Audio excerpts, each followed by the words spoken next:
Well, we are just so excited to be here today. And as Karina introduced me, I am Lizzie Davis Hind, and my pronouns are she, they.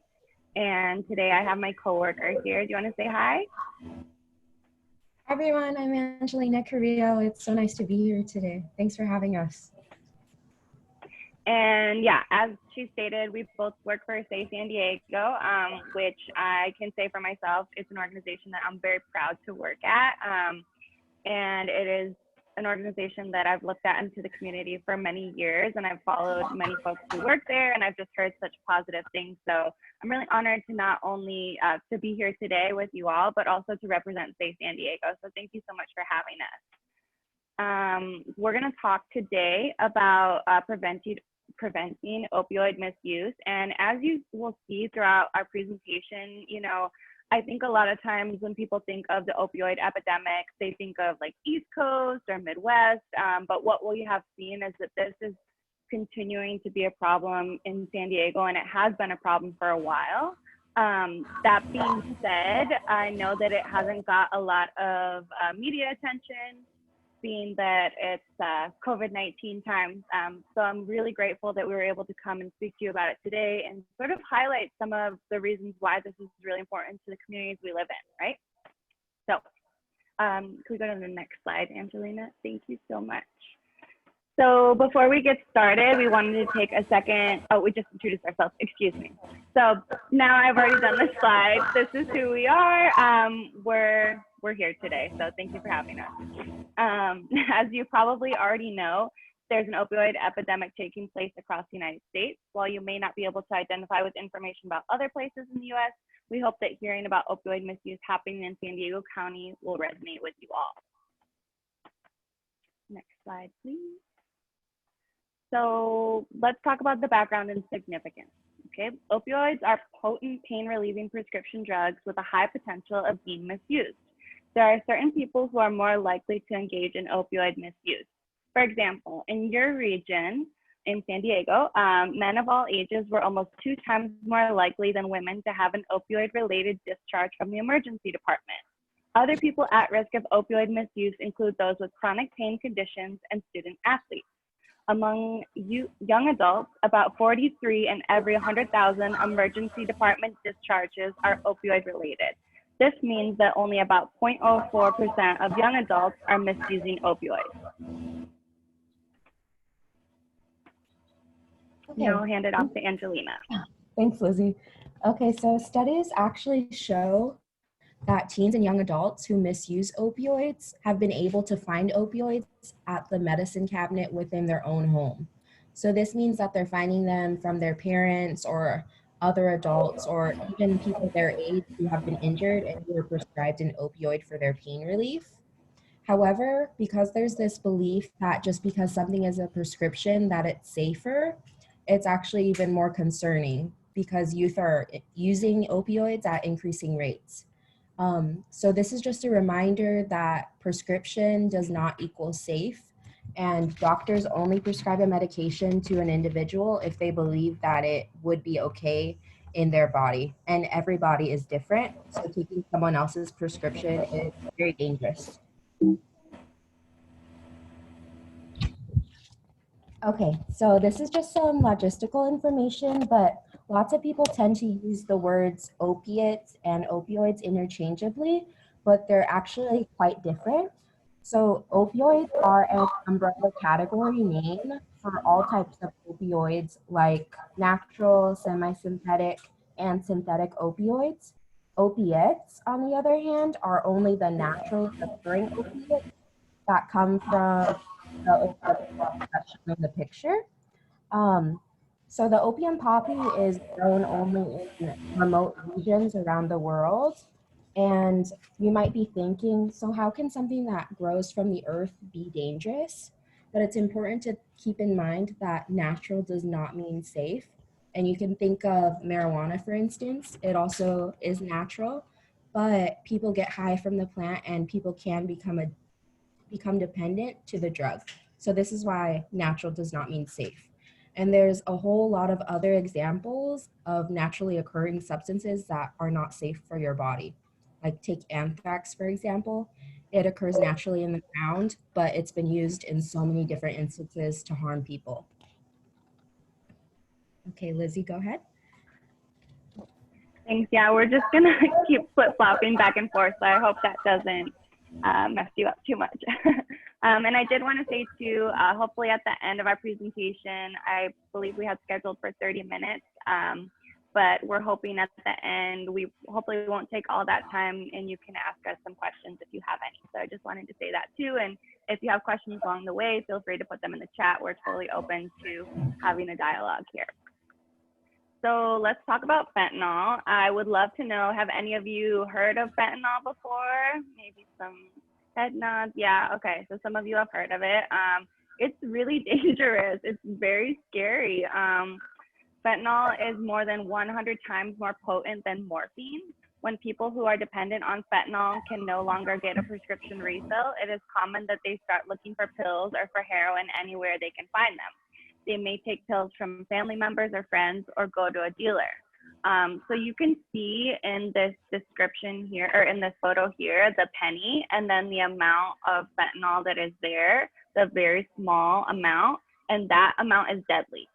So it's such a tiny amount, and what the dealers are doing, because drug cartels aren't making pills uniformly like the pharmaceutical industry is. So basically what they'll do is they'll take a big 5-gallon bucket that they get at Home Depot, and they'll mix all the drugs together in there. And perhaps they don't do it in a way that is super scientific. And then they dump that into the pills and make pills. So what's happening is that one pill will have, you know, a certain amount of fentanyl, and then they'll tell whoever's selling it, you know, once maybe somebody gets it at like a party, or at this point, perhaps they already have the dependency, so they're getting it from a dealer, and the dealer will say, oh yeah, this is just Oxycontin, this is just oxycodone.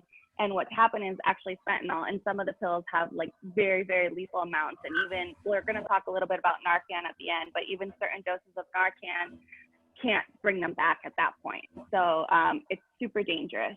And you can see today, many people accidentally overdose from fentanyl, and getting street pills is like a game of Russian roulette. You never know what you're actually going to get. Oh, I get it at all. So everyone knows somebody or has a friend who knows somebody who's been impacted by some type of substance use disorder.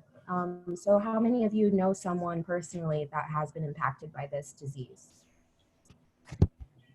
I do.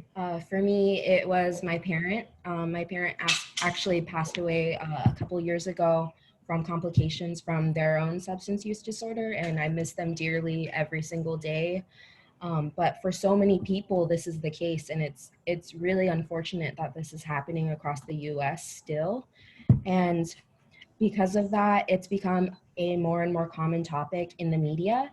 So you may actually have heard about opioid addiction or seen it firsthand, but you've also maybe seen it on TV shows and medical dramas like Grey's Anatomy. So let's move forward one more slide. So from this point on, we're going to talk a bit more about the specific impacts of opioid misuse. Awesome. Thanks, Angelina. So yeah, and I just want to touch on what you shared about Angelina. Thank you so much for being so honest about that. And yeah, I'm from a really small town, and no, it's not in California, but I think it speaks to this issue. And I graduated high school in 2007 with about 75 people in my class. And since then, we've had 10 people from my class pass away from overdoses and addiction or dependence on opioids. So it is no joke. And yeah, that makes me really sad to say too. And so it's very personal for me as well. So I just kind of wanted to highlight that and bring that here. So we're going to keep talking about dependence and overdose. Earlier, we mentioned that some individuals may be at a higher risk for opioid dependence. In addition to this, though, anyone, even the healthiest of people, can become addicted to opioids. Opioids make the brain release endorphins. People like endorphins. Other things that help us release endorphins would be like a workout or eating chocolate or laughing with friends. and they are powerful. Endorphins are powerful pain relieving neurotransmitters that create euphoria and relief. However, the more someone uses opioids, the more they will need to take to get the same effect. Today, about 1 in 4 patients being treated with opioids or over a long time period are likely to struggle with an opioid addiction. It has been proven that using drugs to curb temporary pain is not an effective long-term solution for pain. Scientists now understand that behavioral techniques such as cognitive behavioral therapy in combination with movement are a much better pain management program. Furthermore, this type of program won't result in a lifetime addiction. Back to Angelina. So you might be wondering, why is it so difficult to stop using opioids and become dependent on them? And the fact of the matter is that once you become dependent onto the drug, the withdrawal that you feel about taking the drug is much worse than the original injury or other ailment that you felt that made you start taking the opioids in the first place. So you can see in the picture, it's pretty graphic, but it's severe. All of these symptoms, you feel it in every different place of your body, including like constipation, nausea, dizziness, confusion, and depression. So this is a reason why a lot of people continue to use the drug, even if they see negative effects in their lives.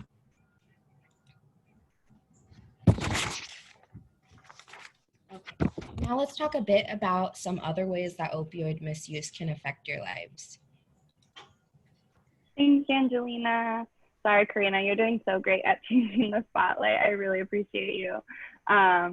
So dependence to opioids can cloud your judgment and make you no longer care about all the things you like to do in your free time. Instead, people who have a dependence spend most of their time trying to find the same euphoria or pleasure they get from opioids. Activities like playing sports, going to a concert, hanging out with friends, and even eating pizza all start to become uninteresting to someone who is dependent on opioids.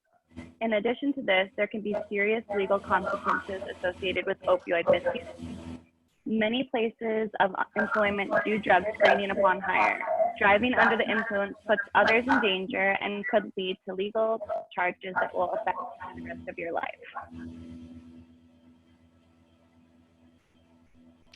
Okay, so although opioid-related deaths in San Diego County have been decreasing since 2017, illicit fentanyl deaths have actually been increasing since 2016. So you can see on the graph, the light blue line does start decreasing at a certain point in 2017, but the dark black line, fentanyl, has been increasing for a while. And this is because we have a lot of different efforts here in our county that is making a lot of progress to prevent people from starting to use opioids in the first place. So this is just a great collaboration between doctors, psychiatrists, law enforcement, and prevention specialists like Lizzie and I. But the problem is that when people can no longer get an opioid prescription, a lot of them turn to the street to find illicit opioids. And like Lizzie was saying earlier, a lot of illicitly made drugs are coated with fentanyl. And fentanyl from cartels is extremely unpredictable in terms of potency. So you may get one pill and feel fine, but you may take another pill another day and it may have like 3 times the amount of the lethal dose that was saw next to the penny earlier. So this is why so many people are accidentally dying. And it's not because of a fentanyl prescription, because those are like meticulously made and they're very specific with the dosage. And they're usually given in something like a lollipop. So people don't overdose from fentanyl prescriptions. It's the illegal fentanyl that people are finding in other ways. Okay, so I alluded to this just a bit, but in San Diego County, the Prescription Drug Abuse Task Force has really been leading the way in the nation since the early 2000s. And what we've been trying to do is find a number of different ways to prevent drug abuse before it even happens. So earlier, Lizzie mentioned like chronic pain and other more effective methods of treatment besides taking drugs. And this is some of the work that PDATF does. They were created in 2008, and they have two main goals. The first is to decrease drug abuse, as we talked a little bit about before. And they also like to promote safe storage, safe disposal, and safe prescribing practices. And all of this is to increase engagement of individuals who need treatment.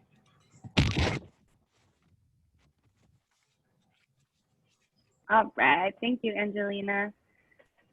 So now we're going to talk about a call to action. And some of these things you may or may not be aware of, but we didn't want to just leave you with all of this sad information and, you know, death and without some positivity. And I just want to echo to what we were talking about earlier with the PDATF. They have really done an incredible job in San Diego. And I also know this from personal experience. So I do live with chronic pain, and my experience with doctors here has been phenomenal. They have not tried to ever prescribe me opioids when I've mentioned in conversation, you know, like different pharmaceutical options for pain.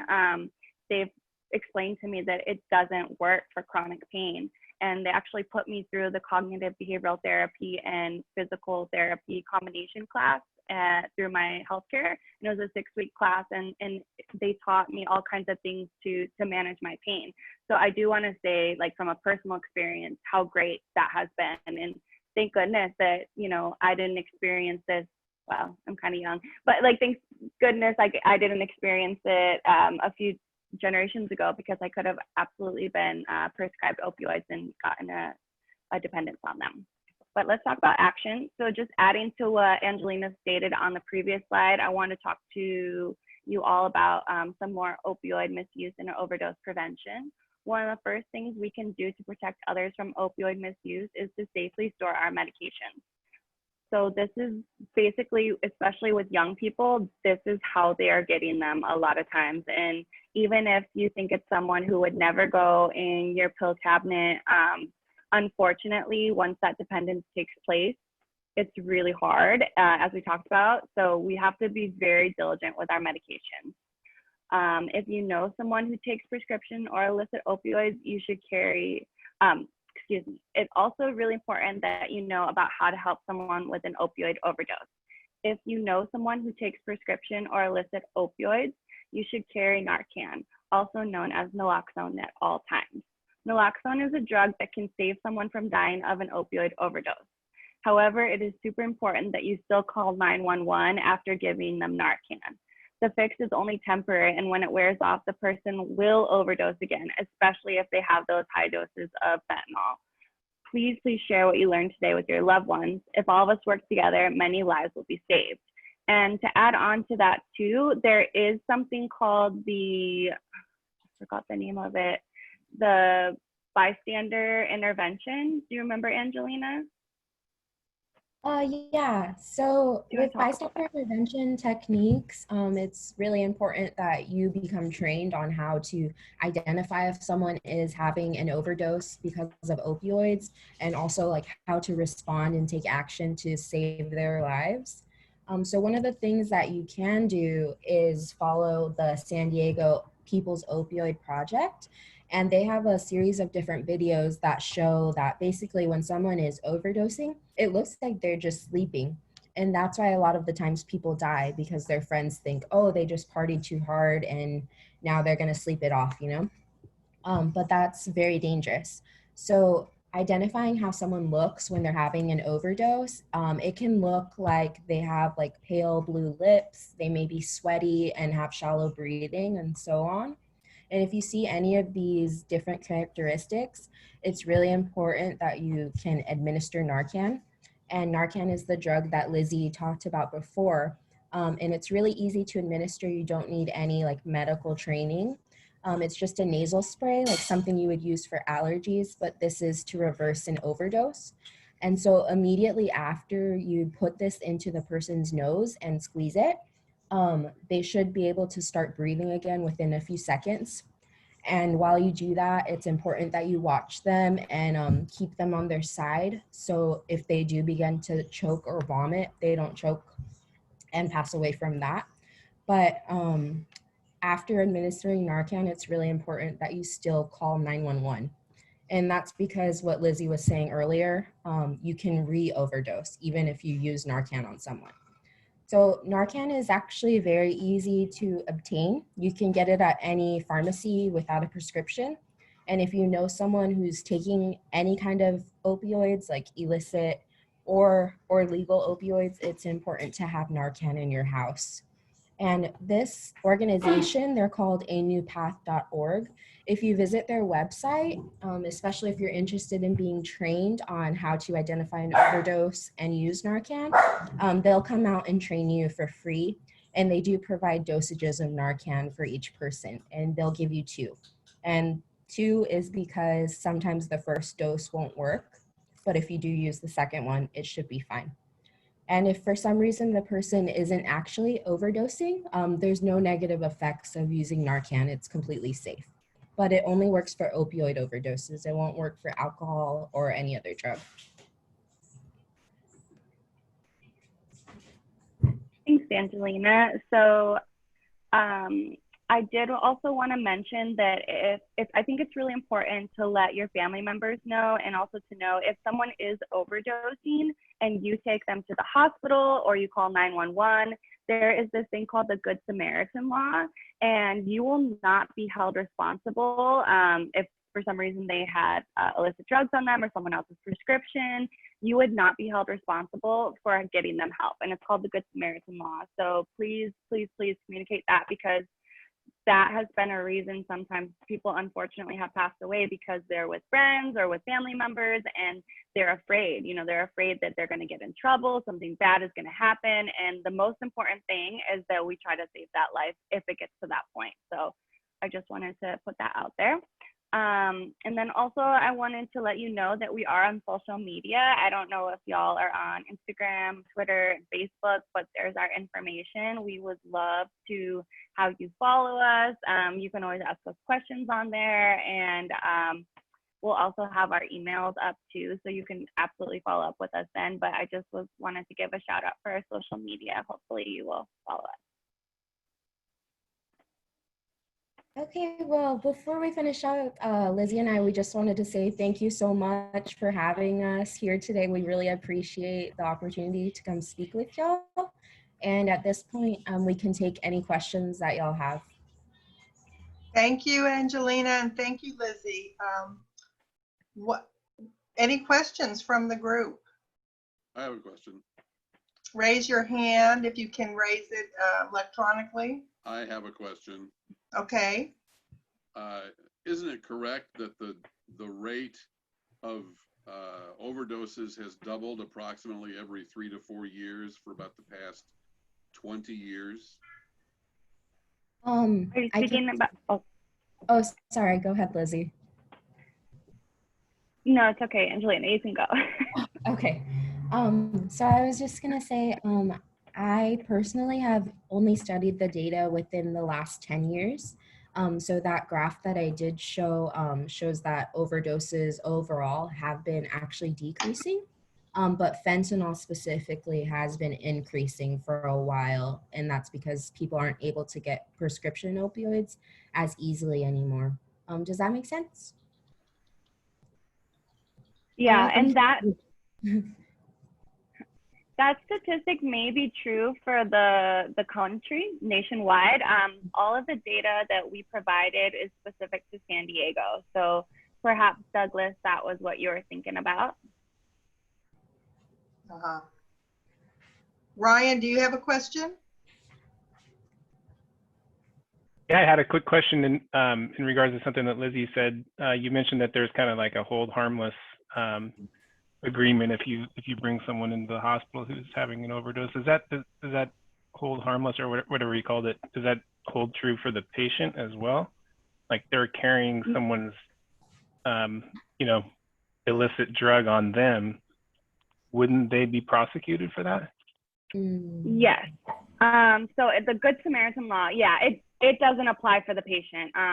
But we would just say that it's better that they maybe get that misdemeanor for carrying illicit drugs or that felony than to basically lose their life, you know? Yeah, so yeah. if the person that's overdosing, yeah, they would, if the police are involved and they go to the hospital, yeah, they could absolutely be prosecuted for that. Mm-hmm. That's tough for the friend that's, you know, about to turn their friend in, you know, for possible prosecution. So I don't know. That's valid. And also, yeah, I would just go back to that piece.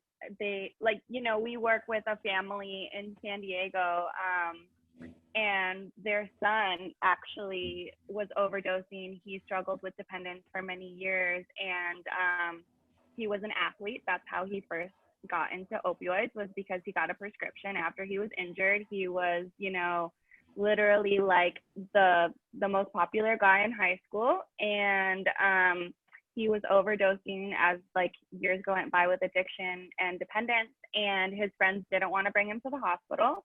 They ended up like dropping him off somewhere, and now he's quadriplegic. He can't speak at all. He can only go like 1 and 2 to answer questions, and he does presentations now.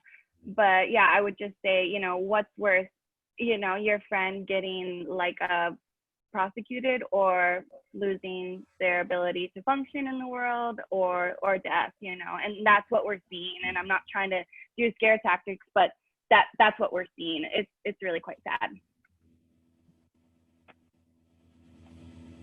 Any other questions? Yes. Is there, Sean?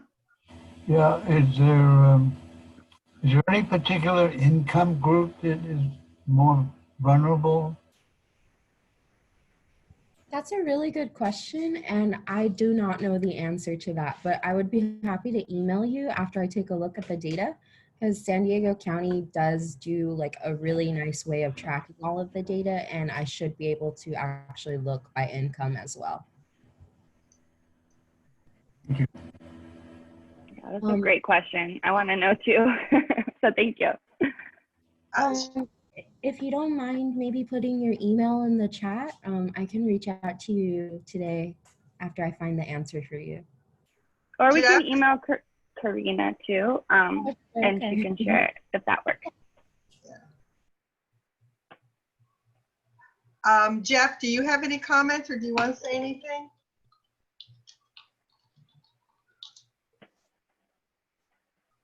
Jeff McCullough, are you still on the line? You're on mute. You're on mute, buddy. Sorry about that. I was just going to say, yeah, thank you for the presentation. If you could just maybe talk a little bit about how just the direct impact that you're having in the community. Are there, you talked about you're working with a family. How are you involved in prevention or after the fact care? Or... Angelina, do you mind if I take it? Yeah, go ahead. Okay. And then you can add on if I miss anything, which I probably will, because I feel like we do a lot. So yeah, our role is in completely prevention. So there's the different sides of ATOD. So some folks work in treatment, and that's after a dependence has occurred, but we try to do community prevention from a public health standpoint. So we use a data-driven, and we have many different ways that we do it. So one way is through education in the community. So we come out and talk to groups like you, to young people, basically anyone that will have us. We want to speak with them, and we do it on all different topics. Right now, you know, we were talking about opioids today, but if you ever wanted a tobacco presentation or on alcohol, other illicit drugs, we're happy to talk about it. And we really believe that education is super important.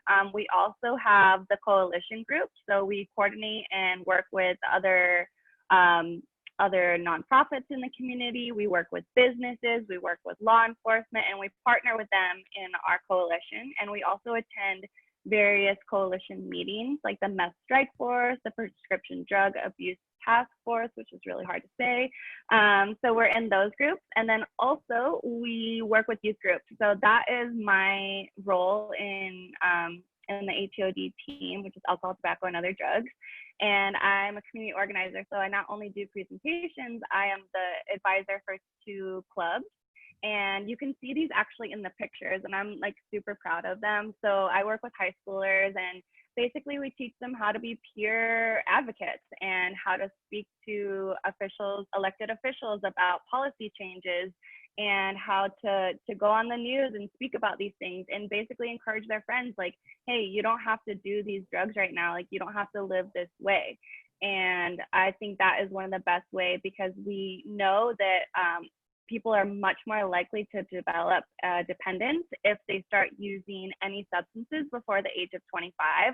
Around that age is when the brain stops developing. So we are very passionate about working with the youth. And we also have another youth group that my coworker, Stacy, is the advisor of. So we have 3 in the North Central region. Angelina, do you want to add anything on to that? I didn't mean to cut you off. Oh, no, you're fine. Don't apologize.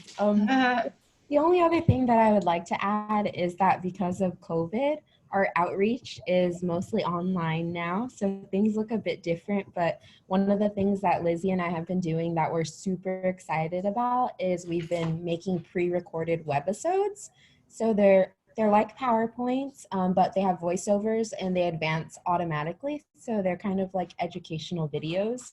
And we're looking to send those to the youth in the area, as well as any organizations that are interested in the topics. And we focus on all different kinds of drugs. And recently, our colleague just hosted a talk on how alcohol is related to crime, and how all of the businesses during COVID-19 times are actually expanding to the sidewalk, and how alcohol in general can pose a risk to our communities in terms of violent crime, for instance. So there's a lot of stuff going on right now, even though we're all in quarantine. So Yeah.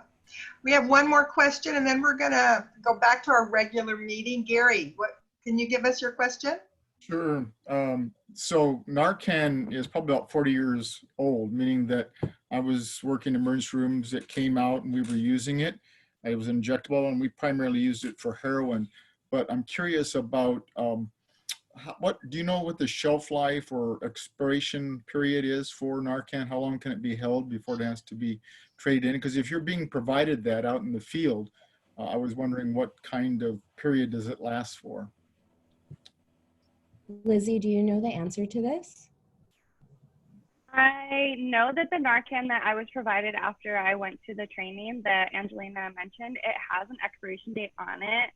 I don't want to go grab it right now, but usually if you get it, it has expiration date on it. I'm not sure the shelf life though. But Yeah. it's a good question. Because if somebody gave it to you and you had it and you went through the training, you'd want to know, do I have to turn it in after a year, after 3 years, after 5 years? So thank you. That's a really good question. We can email Karina about that answer as well. Thank you for asking that. Okay. We really appreciate Lizzie and Angelina for being with us, and it was fascinating.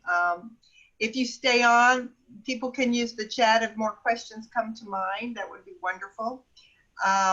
In the meantime, we have a fun exercise that Karina came up with, and we thought maybe our guests and all our members would enjoy doing this.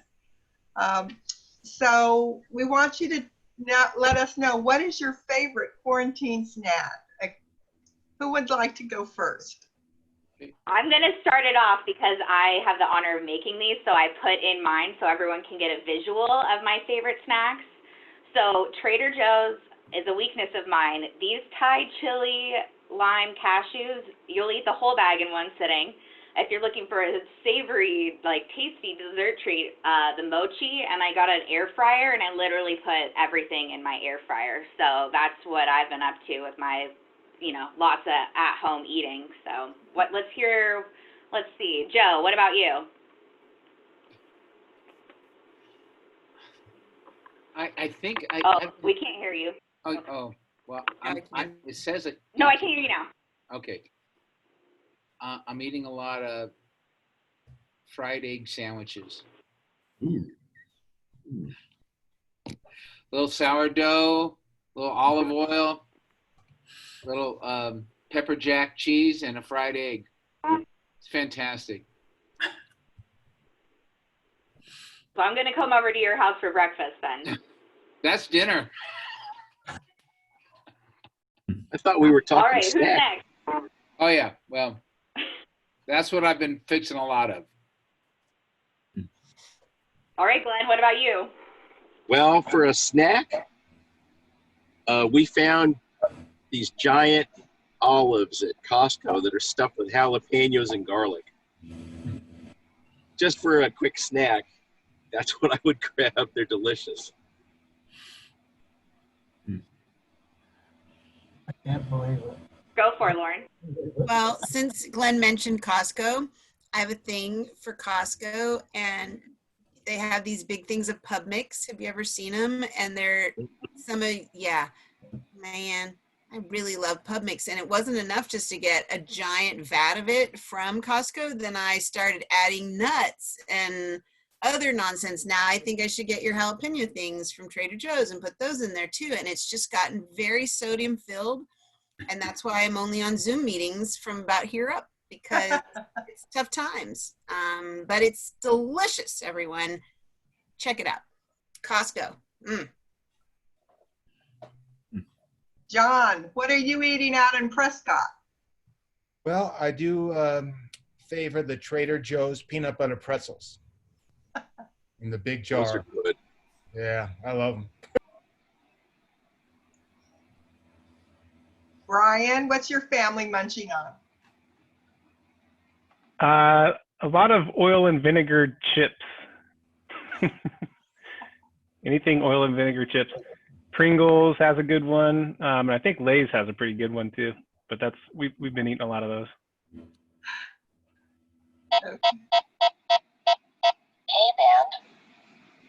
Okay. Chuck Day. What about you? You asking me? Yeah. Well, I start out with a little bit of work. I get out of my chair, my big chair, and then I get a bowl that I throw popcorn in. It's kind of a microwaving, and I throw it in there, and it's in popcorn, and it's absolutely perfectly healthy. Everything's fine until I pull it out, and then I drop half of it in a bowl, drop in about half a cup of butter, and then some sea salt on top of that, and then I shake it all up. The other half of the, completely perfect. And I go sit down in my big brown chair, and I pull out a Hershey's bar with almonds, and I alternate handfuls of popcorn and the Hershey bar. So. And Glenn, quite frankly, that olive, that has to go in my martini. I just to throw it in there just so I could eat it. So, I don't know what else I can say.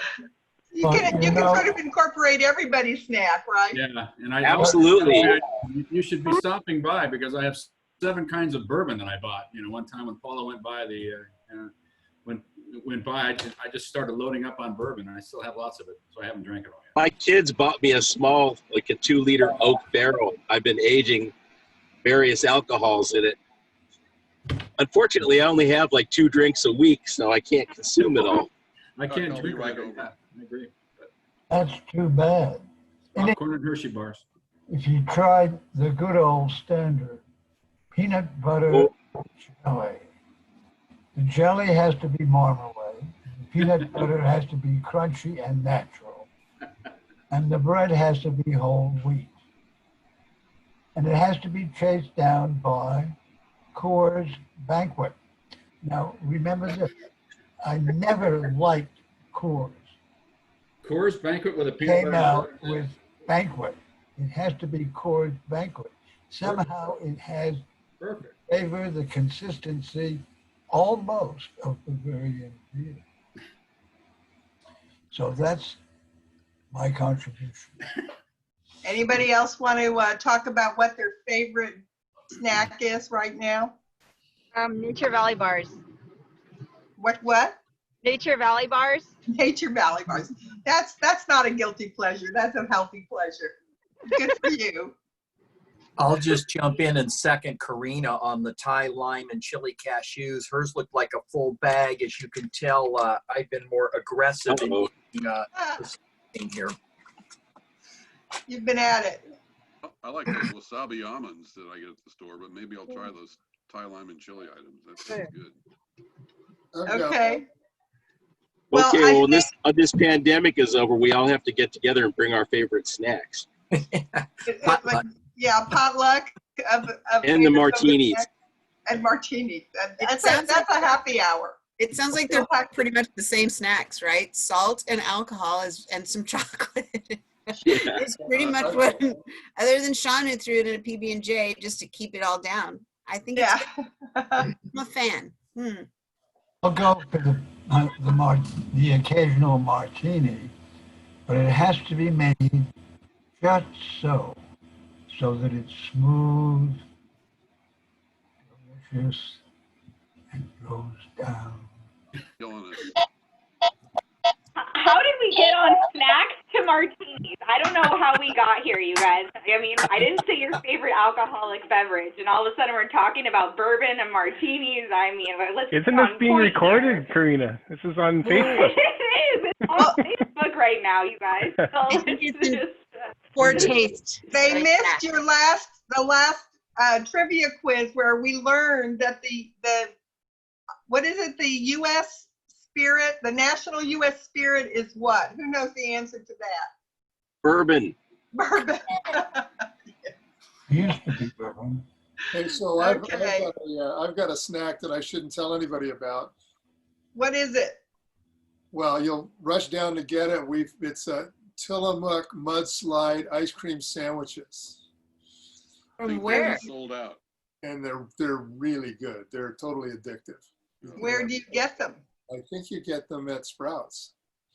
Your business. They just appear in my refrigerator. I have a magic refrigerator, you know, and just stuff appears. Well, we have some fines. Thanks, everyone. People Follow have that. to be ready to get some fines. I think Brian with the B, and we need to fine you. I can't remember why, but we had a reason. Why are we finding me? Just because. Just because, yeah, okay. I had the cover on my camera split open. That was the technical issue. You know what, Brian? I almost said, "Are you sure it's not the cover on it?" But no, I think you're actually being fined because you signed up for last meeting and didn't come to it. So I think that got it. Yeah, it did take my IT department to supposed to ask do the me. pledge. Supposed to do the pledge. You can't sign up to do something and then ghost 5 minutes before. All right. It was better that way. It was better that way. Was that $20? What was the fine, Judy? Does anybody not have their pin on that needs to self-fine? I want you to know I'm wearing like 4 pins right now. Karina has her pin. I'll be in for 5. Chuck, are you wearing a pin? I owe 5 on that one. Thank you. Okay. I won't find myself not until somebody sends me a pin to wear. Oh, we need to do that. That's a good point. Yes, you're still have a exclusion on any fines. Go ahead, Karina. Oh no, I was saying hi to Jan. She was in the background. Okay. Do you want me to show some additional fines? Yeah. Here, I'll take it on. Judy, you can double down me for 40. Hit me for 20 for bailing on the Pledge of Allegiance because I thought the sprinkler guy was going to be here at 12, and then hit me for another 20 because I see him pulling up right now, and I'm going to yell at you. Okay.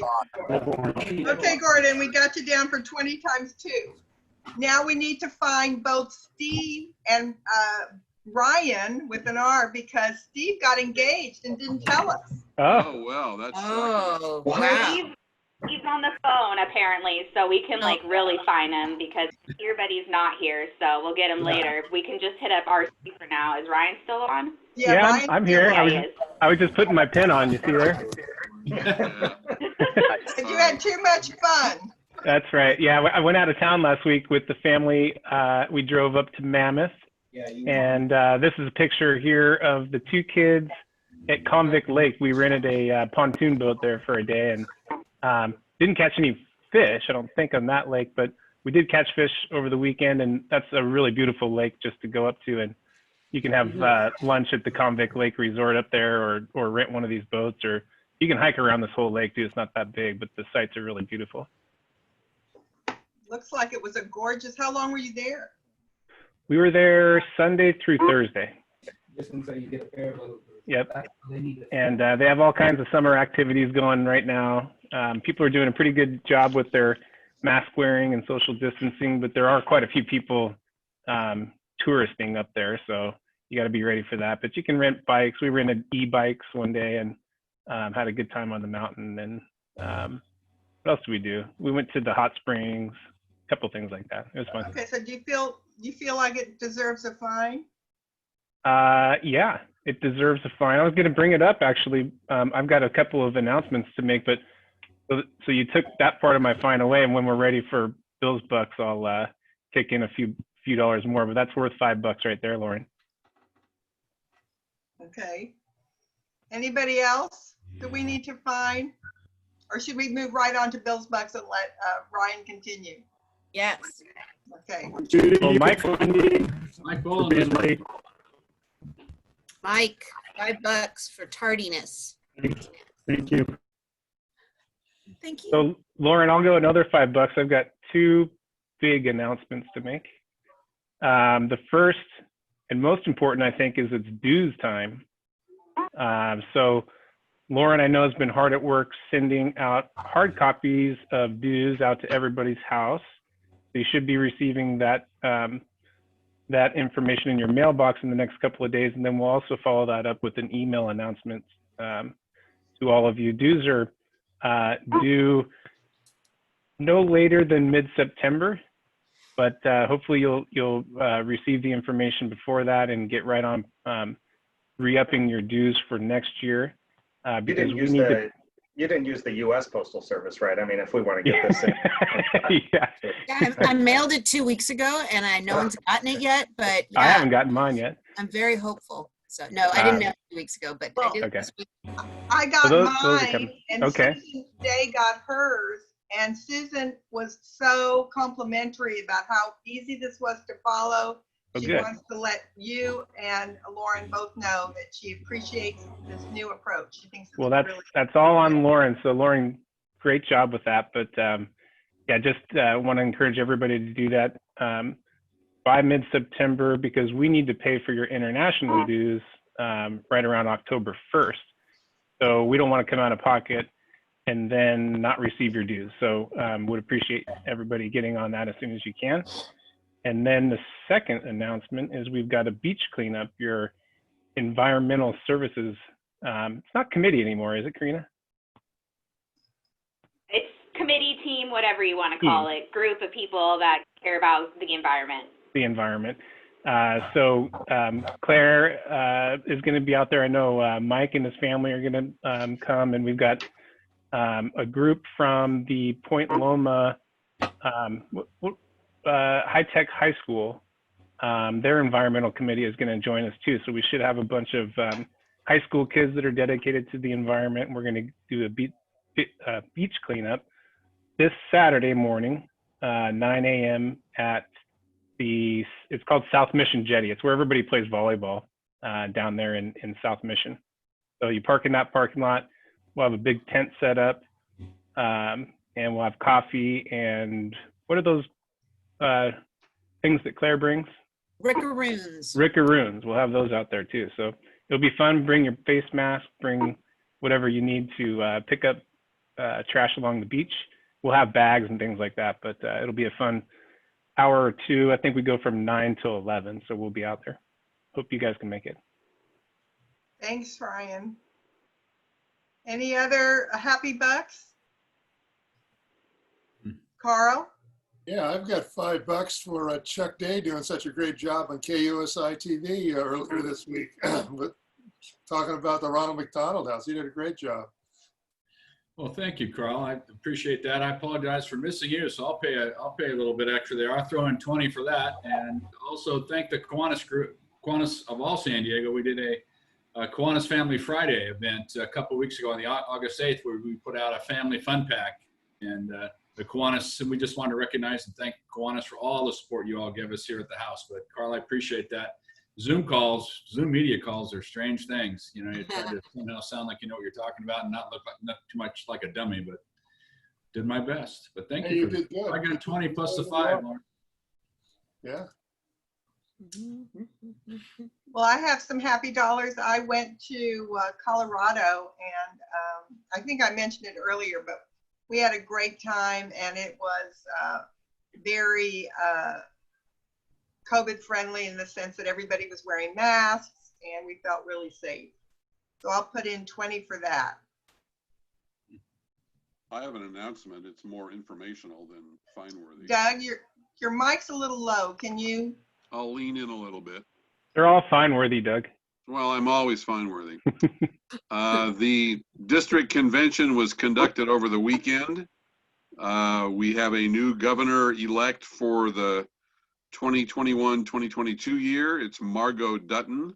She's from Lake San Marcos Club. And it was a completely online convention with completely online voting. So it was a new experience for everybody. Great. There's also a DCM tomorrow. If anyone wants to join on another Zoom with the clubs in our division. I will be there. Me too. Okay. The engaged man is off the phone. I'm going to give $5 because Gordon scratched his back with his back scratcher, and you saw it too, Chuck Day. So all of us did, and that was super exciting for a Zoom meeting when someone just like, really scratched his back. And it makes my back itch right now, and I'm just really happy with that. So I'm going to give $5 because that was very worth it, in my opinion. President Jay, can we hear from Steve Morris now that he's back? Well, yeah, Steve, we already fined you. Sorry about that. You want to throw that slide back up? Yeah. Happy to Steve, we fined you because you didn't advise us of this important piece of news that that Karina was able to suss out. And there it is. You're engaged. No, I mean, that looks like me. Are you sure that's me? I mean, no, that's me. Yes, got engaged, on Friday, August 7th. So it's almost been 2 weeks. That's at Cabrillo National Monument at the end of Point Loma. The guys we were scouting it as a potential wedding spot. So we had been talking about getting married. And you can do weddings out there. So we were looking at the venue on the bluffs, and I had paid a friend of mine to disguise himself as a tourist, and he got the photos. So we got a lot of good photos from the day. Beautiful day out there, no overcast. I mean, that was a gamble. Could have been overcast and gloomy, but it was a gorgeous day. We're hoping to get married in April of next year. Who knows what all this is going to look like. Hoping for gatherings then. But yeah, pretty exciting stuff. A lot of unknowns since I'm still furloughed from my job at the Y, and she's actually living in Nashville, Tennessee at the moment. So we're trying to figure out what's next, but we know we're getting married probably here in San Diego. And after that, I couldn't tell you. So that's probably why I didn't announce a lot of the news, because there's just a lot going on behind the scenes, but obviously we're excited and happy to pay some fines for my engagement. Hey, Steve, Gene and I were married at Cabrillo. It's a great spot, right there by the statue. Gorgeous spot. That's awesome. Congratulations. He just left before I could tell him. I was so bummed that we didn't get to do Play for Say this year, but we'll have to reach out to him another time and tell him. Yeah, right now, I think they're planning on doing it virtually on October 8th.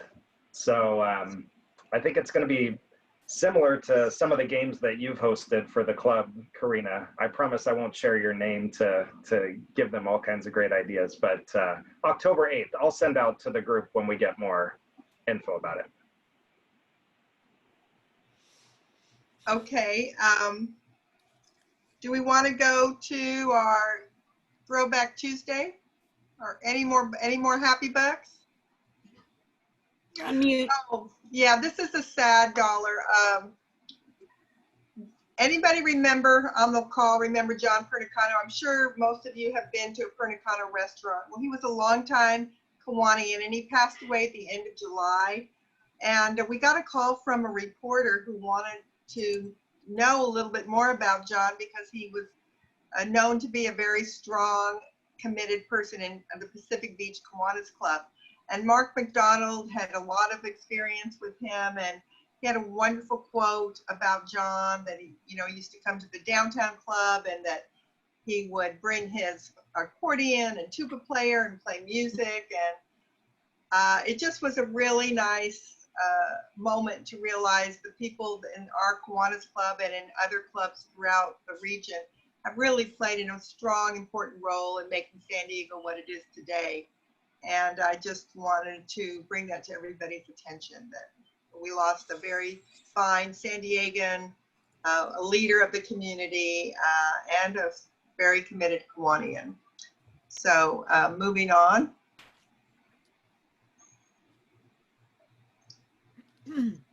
We have an auction. I went to Telluride and got, I was going to buy chocolate to auction, but I thought the simpler thing to do would be to virtually auction it, and then I will send it to you, and you can tell me what truffles you want.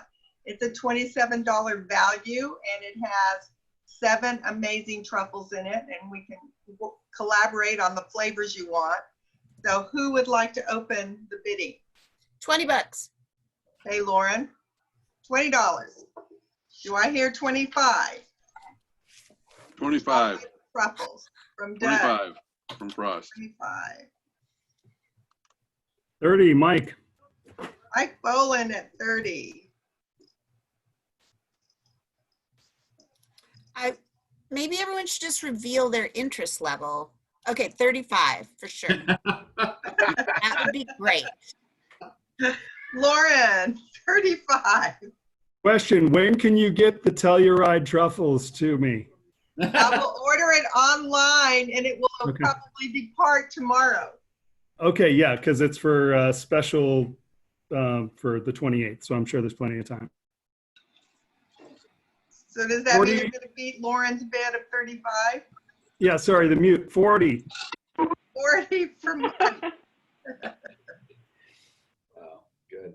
Anyone else? There's motive now behind his chocolates, Lauren. Are you wanting I to know, it's take like, it away do from I him? act He's like a got total jerk or just I- eat my pub mix without any chocolate? I don't really know where to go right now. I'm very confused. So, Okay.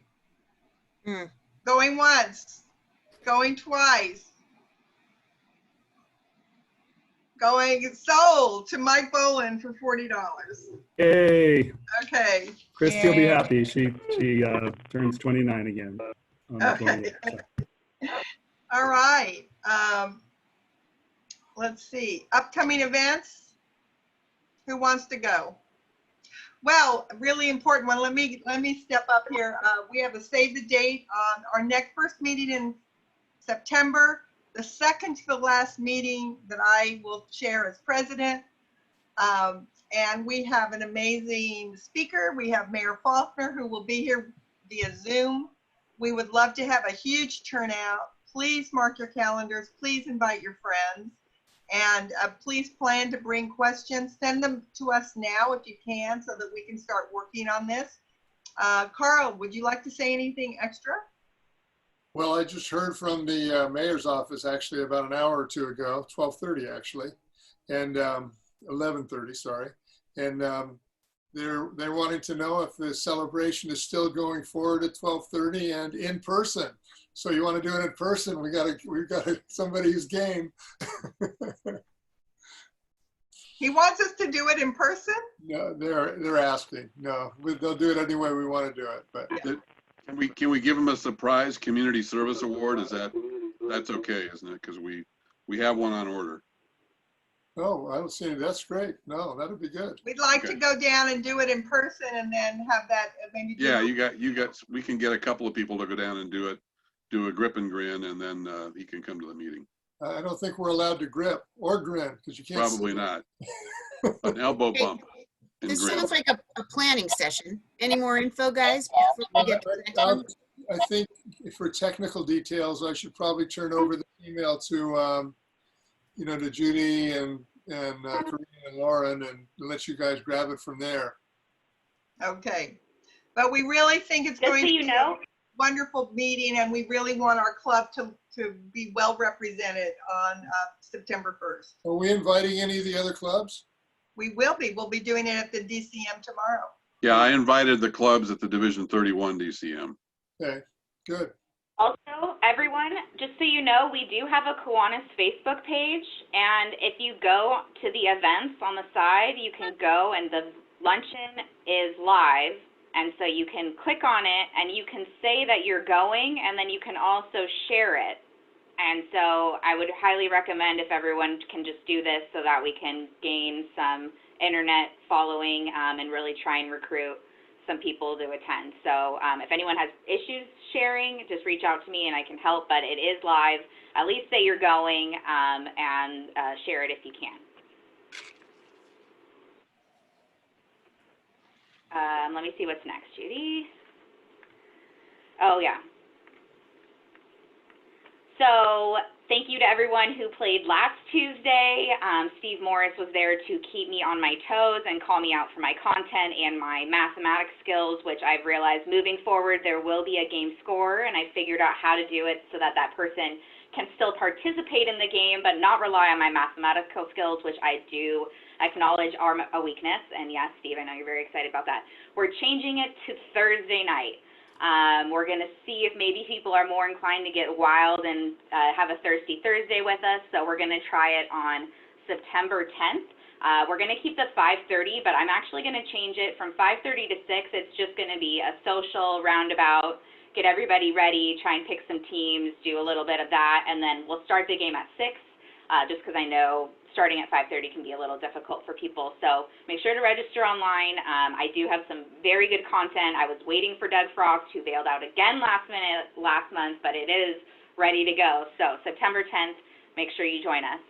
And speaking of trivia, I might as well give you a little teaser while I'm going for it. True or false? Is everyone ready? Balboa Park is almost twice the size of New York City's Central Park. True or false? Balboa Park is almost twice the size of New York City's Central Park. True.